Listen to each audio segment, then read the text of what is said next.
तुझे कास्ट की जान है? बता दे इसको कास्ट की जान। मैं बताती हूँ कास्ट क्या होता है। कास्ट जब हमारी सोसाइटी में आई तो वो एक वर्ग के काम के आधार पे आई, क्योंकि काम के आधार पे लोगों को डिवाइड किया गया था। पर आज आते आते आते आते टाइम में हमें सोसाइटी, हमें लाइफ का एक पार्ट बन गई है कास्ट। हम लोग खुद ही कह देते हैं कि ये अनटचेबल है, ये वो है, ये वो है। हम लोग खुद ही बोलते हैं कि हम इसके साथ ही बैठेंगे, ये ऐसी है, हम इसके साथ ही खाएंगे, ये बहुत नीची जाति का है, हम खुद बोलते हैं। और हमें पता है कि डॉक्टर बी आर अम्बेडकर ने हमारे इंडियन कॉन्स्टिट्यूशन में इतना सब कुछ लिखा है जो सबको एक समान दिखाने के लिए लिखा है, इसीलिए उन्हें father of the Indian constitution बोलते हैं। आगे दोनों को सब कुछ समझ यार जो बातें करनी, जो पूछना है पूछते रहे, क्वेश्चन करती रहे, मुझे तो आपकी बातें समझ नहीं आ रही, मैं तो जा। चलो तो मैं आप सबको आपकी नरेटर वैष्णवी से इंट्रोड्यूस कराती हूँ, जो आपका इस प्ले में पूरा साथ देगी। नमस्कार, मैं आपकी नरेटर आपका साथ दूंगी इस पूरे प्ले में। तो आइए चलते हैं उत्तर प्रदेश के ठाकुर के बाजरे के खेत में। अम्मा, अरे अम्मा, हाँ बिटिया, हाँ गर्मी बहुत नहीं पड़ रही है। बहुत रही है बिटिया, क्या करें? गरीबी बहुत बुरी चीज, गर्मी सर्दी सब सहेगा। हे राम, हाँ हुआ अम्मा, कुछ नहीं बेटिया, चलो पानी पी जाओ। अम्मा चाय ले आओ तो हमारे खाते में पानी लेके आए। बिटिया तने किसको बात कर? आए अम्मा आए। अब तुम्हारे बाप को क्या देंगे, हम सभी काम नहीं होगा।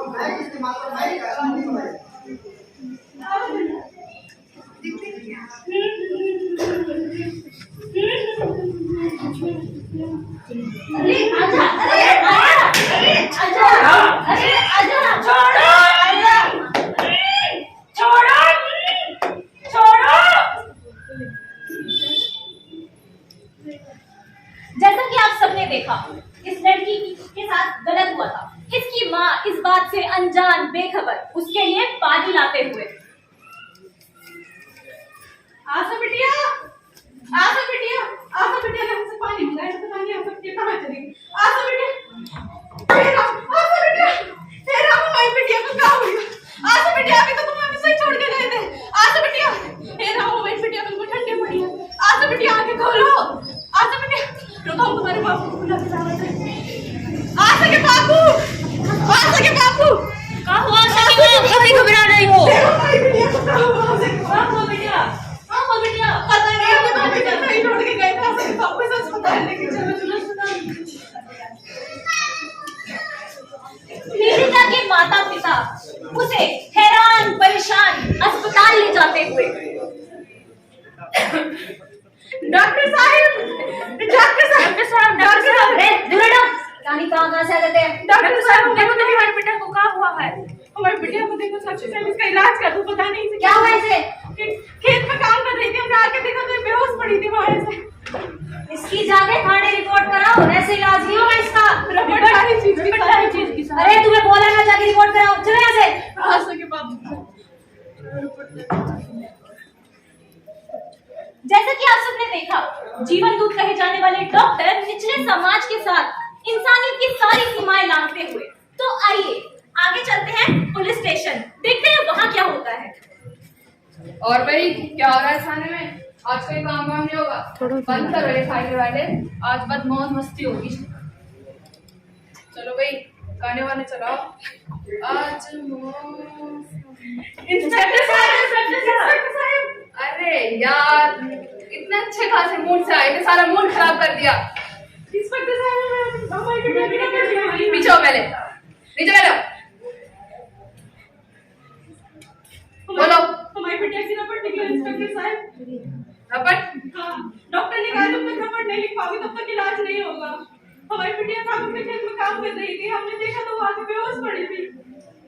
बिटिया, बिटिया कोई खेत में ले जाने की चीज होती है, वो घर में सजा के रखने की चीज होती है। इंस्पेक्टर साहब, इंस्पेक्टर साहब, लिख दो ना रिपोर्ट, हमारी बिटिया का इलाज हो जाएगा। अरे यार सारा मूड खराब कर दिया। खबरदार, रबड़ लेगी इनकी। इस दृश्य में आपने देखा, जो पुलिस कर्मचारी हैं वो समाज के लिए रक्षक कहे जाते हैं, पर आपने क्या देखा? वो भक्षक बनते जा रहे हैं।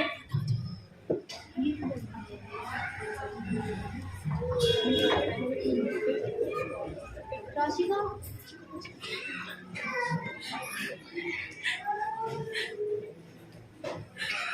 क्या हुआ बिटिया? क्या हुआ हमारी बिटिया को? दिखाई नहीं दे रहा तो तुम और भाई कौन आया था थाने में? इंस्पेक्टर साहब आ गए, हम डॉक्टर साहब बुला के लाए। डॉक्टर साहब देखे ना, ये हमारी बिटिया कब हुआ ये है तुम्हारी बिटिया।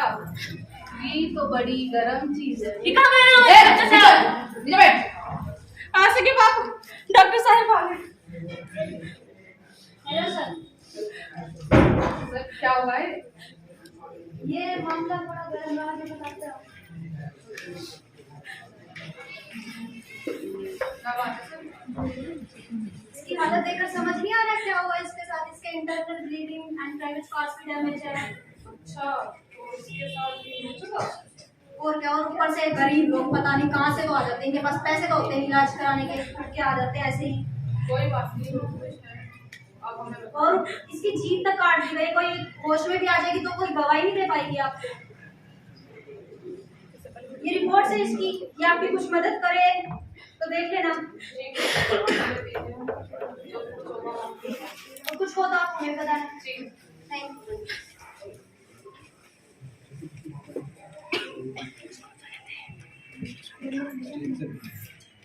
पुलिस और डॉक्टर उन लड़कों से मिलते हुए जिन्होंने उस लड़की के साथ गलत किया था। तो आइए चलते हैं अगले दृश्य में। हाय हाय जवानी ले डूबी, हाय हाय जवानी ले डूबी, हाय हाय जवानी ले डूबी, हाय हाय जवानी ले डूबी। जय हिंद जय हिंद। तो काम है पुलिस है, तुझे इस पर्दे का ज्यादा दोष नहीं चढ़ रहा? नहीं साहब तूने हमारे खिलाफ जबरदस्ती किए थाने में। आपको पता होता कि वहाँ तेरी हिम्मत कैसे हुई? तू जानता नहीं मैं कौन हूँ, कौन मेरा बाप है, कौन मेरा दादा है, कौन मेरा भाई है, और तूने मेरे खिलाफ जबरदस्ती कर दी है। साहब आपको कौन नहीं जानता, आप तो सब जानते हैं। तो कहाँ है वो डॉक्टर जिसने मेरे खिलाफ मेडिकल रिपोर्ट दिया थाने में? नमस्ते की भाड़ में तो तू है वो डॉक्टर जिसने मेरे खिलाफ थाने में मेडिकल रिपोर्ट दी है। साहब हमें बता दो, तुम गरीब पहले तो तू ये बता, तेरी हिम्मत कैसे है? तुझे नौकरी करनी है नहीं करनी? साहब करनी है। तेरे तो अस्पताल में ताला चढ़वा दूं। साहब रोजी रोटी का सवाल है, और हमारे खेत में 1000 लोग काम कर रहे थे और एक गर्म लड़की को देख के मन पिघल भी गया, तो कौन सा माने गुनाह कर दिया? आपको इनकी बातें गलत नहीं लगती? 1929 में डॉक्टर भीमराव अम्बेडकर जी ने कहा था, अपने व्यूज दिए थे कास्ट, क्लास, जेंडर पे। उस वक्त कानून नहीं था, इसलिए चीजें गलत थी, और आज कानून होते हुए भी चीजें गलत है। आपको नहीं लगता? जितना जल्दी हो सके दोनों आपस में बात करके इस मामले को रफा दफा करो, और जो लेना है लेते जाओ।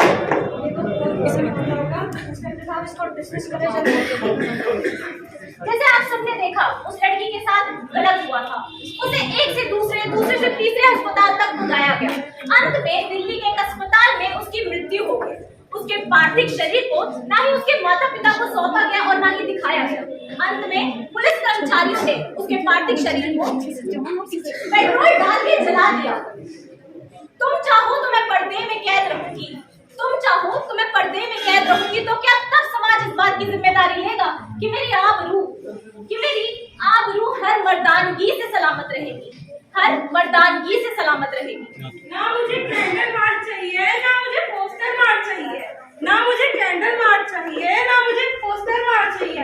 अरे मैं भी तो इस देश की बेटी हूँ, मुझे सिर्फ इंसाफ चाहिए, सिर्फ इंसाफ चाहिए।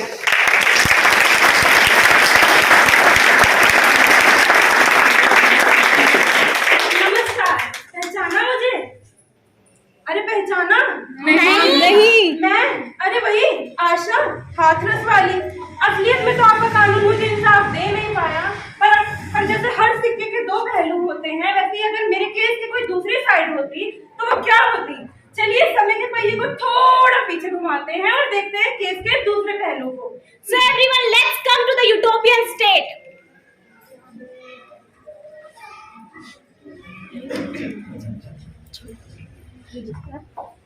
देख तेरे संसार की हालत क्या हो गई भगवान, कितना बदल गया इंसान, कितना बदल गया इंसान।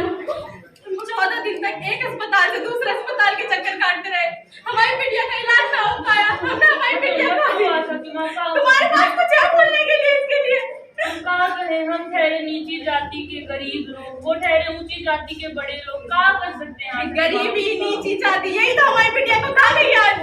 हम अपनी बिटिया को इंसाफ भी नहीं दिला पाए।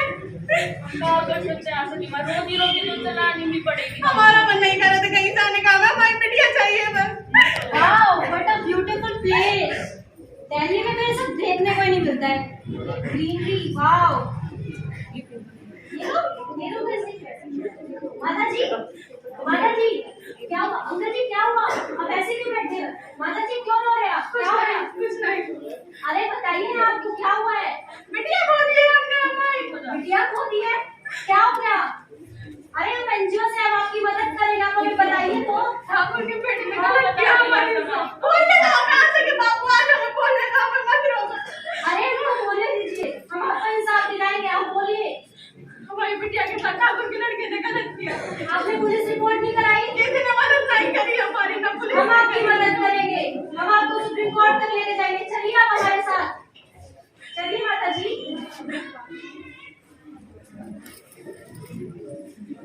इंसानियत का कोई तरफदार न होगा, जालिमों का कोई तरफदार न होगा। और अगर फैसला करने का पीड़िता के माँ बाप को दे दिया जाए ना, तो इस देश में कोई बलात्कार न होगा, कोई बलात्कार न होगा।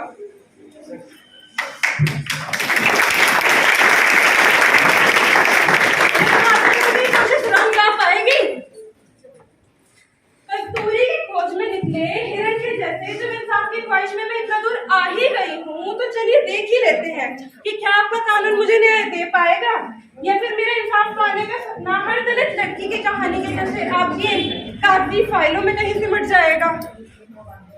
ना किसी के लिए ईर्ष्या, ना किसी के लिए फरेब रखती हूँ। अरे छोटी जात की लड़कियों क्या इसीलिए सिर्फ सबको खटकती हूँ। चलिए छोड़िए, अब ज्यादा कुछ नहीं बोलूंगी मैं, पर हाँ आपसे और आपके कानून से हाथ जोड़कर गुजारिश है मेरी, हैवानों और कातिलों को जाति मजहब से न जोड़ा जाए, हैवानों और कातिलों को जाति मजहब से न जोड़ा जाए, और मुजरिम कोई भी हो उसे किसी कीमत पर न छोड़ा जाए, किसी कीमत पर।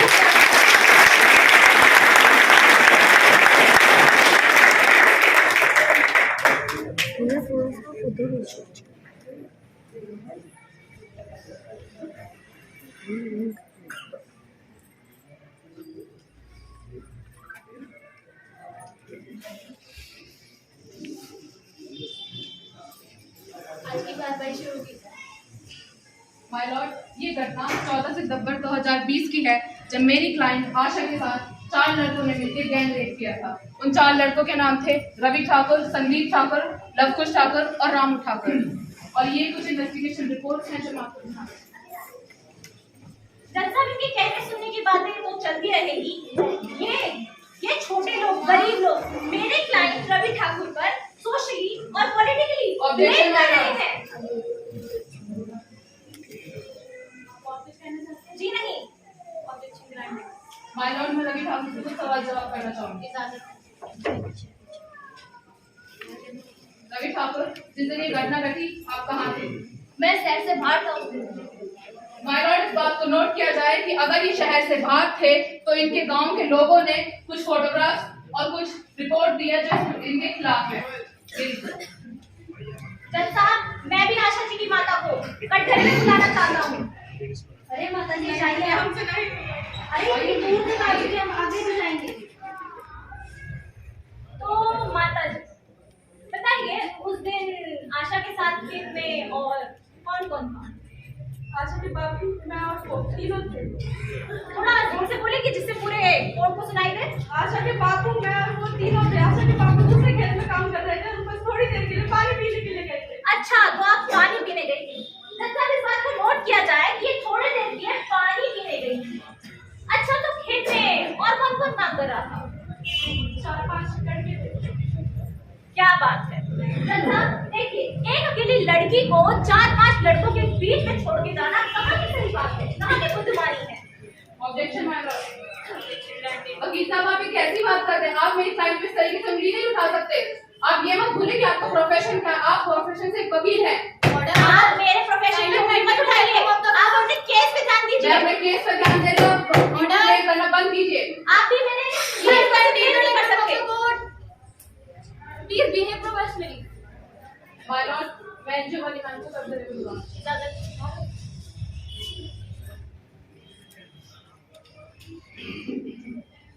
मैं आपसे पूछना चाहूंगी कि आपने उनके माता पिता की हालत कैसे देखी? किस स्थिति में थे? हमने इनके माता पिता की हालत बहुत ही, वो किसी ने अपनी बच्ची खो दी है तो उनकी हालत कैसी होगी। वो बेबस बेचारे ऐसे बैठे हुए थे, ना उनकी मदद करने के लिए कोई आया था, ना उनका साथ कोई दे रहा था। और हम ऐसे ही जीन्स पहन के नहीं घूमते, हम काम करते हैं, हम ऐसे ही नहीं घूमते गाँव में। अच्छा मैडम, आप अपना फेमिनिज्म का सिक्का यहाँ मत उछालिए, यहाँ बाकी सारे सोशल फैक्टर्स देखे जाएंगे। आपके सोशल फैक्टर तो बहुत अच्छे से दिखाई दे रहे हैं, कितना क्या खिलाया होगा सब दिखाई दे रहा है। इन्होंने डायरेक्ट अटैक, नो प्रूफ। आप कुछ कहना चाहेंगे? मैम अब आप हमें ये बताएं कि आपने क्या इस केस में क्या देखा जैसे आप यहाँ तक लेके आई हैं इस केस को? उस लड़की की हालत बहुत बुरी थी, उसकी इवन जीभ तक काट दी गई थी ताकि वो कोई गवाही ना दे सके, और उसका किसी ने इलाज नहीं किया। और फिर वो गवाही क्या देगी, उसका किसी बड़ी जातियों ने साथ ही नहीं दिया, डॉक्टर्स ने, पुलिस ने, किसी का अगर साथ ही नहीं देगा तो वो ये गरीब लोग कैसे आगे आएंगे। इसलिए और ये ठाकुर क्या समझते हैं अपने आप को, लड़कियों को पैरों की जूती समझते हैं। माय लॉर्ड, मैं आपको मेडिकल रिपोर्ट दिखाना चाहूंगी तो इस केस के बारे में सब कुछ बता दूंगी। और मैं ये सबको बताना चाहूंगी कि इस केस में खाली इन 4 लड़कों ने मिलकर उसके साथ गलत नहीं किया था, पूरा एडमिनिस्ट्रेशन, पुलिस वाले, डॉक्टर, यहाँ तक कि जो डॉक्टर था उसने इसका ट्रीटमेंट नहीं करा, उसे एक अस्पताल से दूसरे अस्पताल लेके जाया गया। और जो बाकी पुलिस वाले थे उन लोगों ने उनकी सुनी तक नहीं, उन लोगों को निकाल दिया गया कि तुम लोग छोटे हो, और उन्हें उनकी लड़की की शरीर तक नहीं दिया गया, उन्हें उसे जलाने को भी नहीं दिखाया गया, और उसके साथ बहुत गलत किया गया। और वकील साहब, आप क्या कह रहे थे? चलो आज तो इनकी लड़की है, कल को अगर आपकी लड़की होती तब भी आप सबके सामने यही बोलते कि अकेली थी, अकेली बाहर नहीं जाना चाहिए, ये वो। और सभी को पता है हर 3 सेकंड के बाद एक लड़की के साथ गलत होता है, एक लड़की के साथ रेप होता है, उसके बाद भी कोई आवाज नहीं उठाता है। और आप जैसे वकीलों की वजह से वो लड़की दब के मर जाती है। कहना चाहेंगे आप वकील साहब?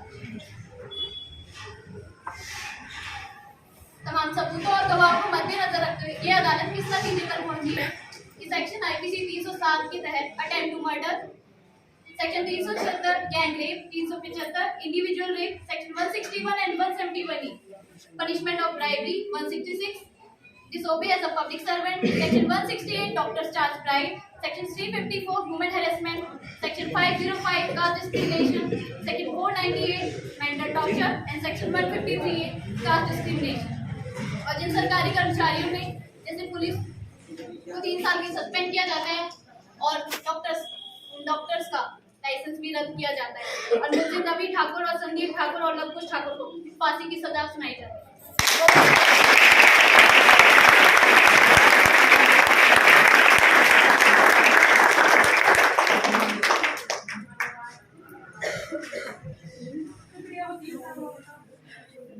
अरे माता जी, बोले माता जी, आपकी लड़की को इंसाफ मिला ना?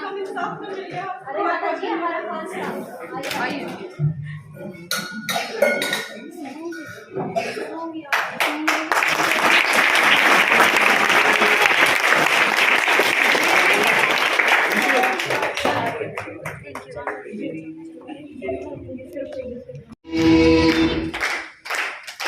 चलिए, आपके इस यूटोपियन वर्ल्ड में तो मुझे न्याय मिल गया, पर आज भी आपके इस हिंदुस्तानी समाज में कितनी ऐसी लड़कियां हैं जिनकी आवाज दबा दी जाती है, वे अपने हक के लिए नहीं लड़ पाती हैं, नहीं बोल पाती हैं।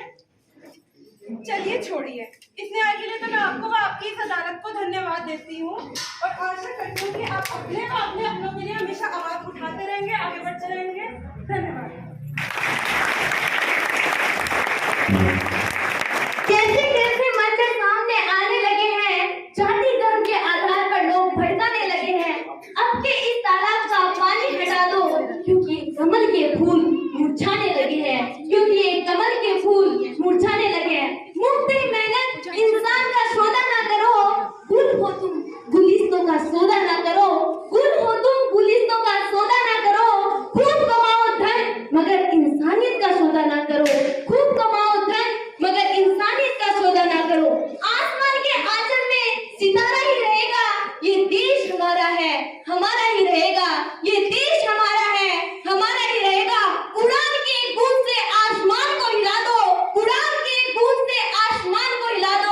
मेरे देश के नौजवानों, भारत की सोई हुई तकदीर को जगा दो, भारत की सोई हुई तकदीर को जगा दो। लड़कियों, आंखें बंद करो और जिंदगी जियो। धन्यवाद। वंदे मातरम।